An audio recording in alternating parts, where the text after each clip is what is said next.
আসসালামু আলাইকুম, শুভরাত্রি। নিশ্চয়ই সবাই ভালো আছেন। আলহামদুলিল্লাহ আমিও ভালো আছি। আজকে আমি বলবো জুমার নামাজ সম্পর্কে। কারণ জুমার নামাজের গুরুত্ব ও তাৎপর্য অনেকেরই জানা নেই, তবে অধিকাংশের জানা আছে। আমি জানি যে অনেক মানুষ আছে অন্যান্য দিন নামাজ না পড়লেও জুমার নামাজ পড়তে যায়।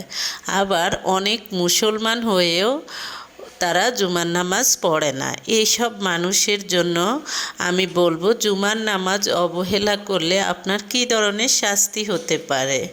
যেমন সপ্তাহের দিনগুলোর মধ্যে জুমার দিন হচ্ছে সর্বোত্তম, তাই জুমার নামাজকে অবহেলা করা কোনো মানুষের উচিত নয়।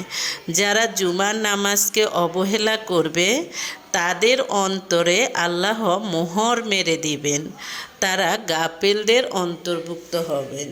অর্থাৎ জুমার নামাজে যারা অবহেলা করে তাদেরকে কি করা হবে?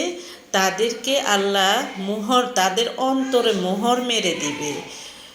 সে মোহর মেরে